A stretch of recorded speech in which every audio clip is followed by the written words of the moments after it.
মার্কিন সেনাঘাঁটিতে সরাসরি হামলা, কাতার ও ইরাকে ক্ষেপণাস্ত্র নিক্ষেপ করল ইরান। পৃথিবীর মোহর লাগানো শক্তিগুলোর সামনে আজ মুসলিম বিশ্ব নীরবে মাথা নত করে আছে। মধ্যপ্রাচ্য থেকে আফ্রিকা, এশিয়া থেকে ইউরোপ, প্রতিটি প্রান্তে মুসলমানরা নিপীড়নের শিকার। আর ইসলামিক রাষ্ট্রগুলো, যাদের কাঁধে থাকা উচিত ছিল উম্মাহর নেতৃত্ব, তারা কাপুরুষের মতো মুখে কুলুপ দিয়ে বসে আছে। তবে সবাই নয়, বসে থাকেনি ইরান। যুক্তরাষ্ট্রের পারমাণবিক স্থাপনায় হামলার জবাবে ইমানি শক্তির উদাহরণ দিয়ে ইরান মধ্যরাতে সাহসিকতার সঙ্গে জবাব দিয়েছে বিশ্বের সবচেয়ে আধিপত্যবাদী রাষ্ট্রকে। এ লড়াইয়ে একা ছিল না ইরান। সাহসী প্রতিবাদে তাদের পাশে দাঁড়িয়েছে উত্তর কোরিয়া এবং রাশিয়া। বিশ্ব রাজনীতির বিরুদ্ধ স্রোতে দাঁড়িয়ে এক নতুন বার্তা দিয়েছে তারা। তা হলো, মুসলিম বিশ্বের ঘুমন্ত বিবেককে জাগাও, অন্যায়ের বিরুদ্ধে রুখে দাঁড়াও। এবার চলুন জেনে নেই কিভাবে, কখন, কোথায় এবং কেন ঘটল এই হামলা। 23 জুন শনিবার রাতে মধ্যপ্রাচ্যে নতুন করে উত্তেজনা ছড়িয়ে পড়েছে। ইরান সেদিন গভীর রাতে একযোগে ক্ষেপণাস্ত্র হামলা চালায় কাতারের আল উদেইদ বিমান ঘাঁটি এবং ইরাকের আল আসাদ ঘাঁটির ওপর।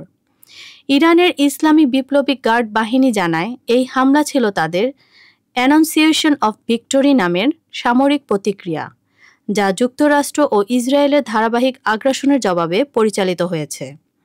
হামলার আগে ইরান আগাম সতর্কবার্তা দিয়েছিল যেন বেসামরিক প্রাণহানি না ঘটে। তবুও রাত 8:39 থেকে একাধিক ব্যালিস্টিক মিসাইল ছোড়া হয় কাতারের অভ্যন্তরে যুক্তরাষ্ট্রের সবচেয়ে গুরুত্বপূর্ণ ঘাঁটি আল উদেইদ এয়ারবেস লক্ষ্য করে। একই সঙ্গে ইরাকে থাকা মার্কিন ঘাঁটিগুলোকেও টার্গেট করা হয়। যুক্তরাষ্ট্র এবং কাতারের প্রতিরক্ষা ব্যবস্থাগুলো সক্রিয়ভাবে মিসাইল প্রতিহত করতে সক্ষম হয় এবং এখনও পর্যন্ত কোনো প্রাণহানির খবর পাওয়া যায়নি। ইরান এই হামলার পর জানিয়ে দেয় এটি একটি প্রতীকী প্রতিক্রিয়া। তারা বন্ধুত্বপূর্ণ কাতারকে লক্ষ্য করেনি, বরং যুক্তরাষ্ট্রের সামরিক উপস্থিতির বিরুদ্ধে এই পদক্ষেপ। অন্যদিকে কাতারের পররাষ্ট্র মন্ত্রণালয় হামলার নিন্দা জানিয়ে বলেছে এটি তাদের সার্বভৌমত্বে সরাসরি হস্তক্ষেপ। যুক্তরাষ্ট্রের প্রেসিডেন্ট ডোনাল্ড ট্রাম্প এই হামলাকে প্রত্যাশিত প্রতিক্রিয়া বলে উল্লেখ করেছেন এবং বলেন ইরান আগাম সতর্কবার্তা দিয়ে মূলত সংঘর্ষ এড়াতে চেয়েছে, যা একটি ইতিবাচক দিক। তিনি বলেন এই ধরনের আঘাত থেকে শিক্ষা নিয়ে শান্তির পথে হাঁটতে হবে। এদিকে এই হামলার ফলে কাতার, বাহরাইন, কুয়েত ও সংযুক্ত আরব আমিরাত সাময়িকভাবে তাদের আকাশসীমা বন্ধ করে দেয়। মধ্যপ্রাচ্যের আকাশসীমা জুড়ে আতঙ্ক ছড়িয়ে পড়ে। এয়ার ইন্ডিয়া, এমিরেট সহ বেশ কয়েকটি আন্তর্জাতিক এয়ারলাইন্স তাদের ফ্লাইট বাতিল বা রুট পরিবর্তন করে। এই হামলার সময় ও পরবর্তী প্রতিক্রিয়ার পরমাণু কেন্দ্রসহ মধ্যপ্রাচ্যের কয়েকটি গুরুত্বপূর্ণ স্থানে নিরাপত্তা জোরদার করা হয়।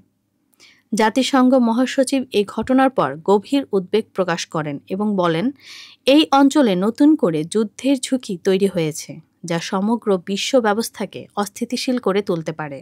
ফ্রান্স, জার্মানি, সৌদি আরব সহ আন্তর্জাতিক মিত্ররাও ইরানের এ হামলার নিন্দা জানিয়েছে এবং কাতারের নিরাপত্তার প্রতি সহমর্মিতা প্রকাশ করেছে। তবে চীন ও রাশিয়া এই ঘটনাকে যুক্তরাষ্ট্রের আগ্রাসনের প্রতিক্রিয়া হিসেবেই দেখছে। অন্যদিকে ইরান বলেছে তাদের সশস্ত্র বাহিনী সর্বদা প্রস্তুত এবং যদি যুক্তরাষ্ট্র বা ইসরায়েল আবারও তাদের ভূখণ্ডে আগ্রাসন চালায় তবে আরও কঠোর প্রতিশোধ নেওয়া হবে। এখন প্রশ্ন হলো, এই প্রতিক্রিয়ার পর মধ্যপ্রাচ্যে উত্তেজনা কিভাবে প্রশমিত হবে? তৃতীয় পক্ষের মধ্যস্থতা কি এই সংঘাতের অবসান ঘটাতে পারবে, নাকি এই প্রতীকী হামলা থেকেই শুরু হবে আরও বড় ধরনের সামরিক সংঘর্ষ?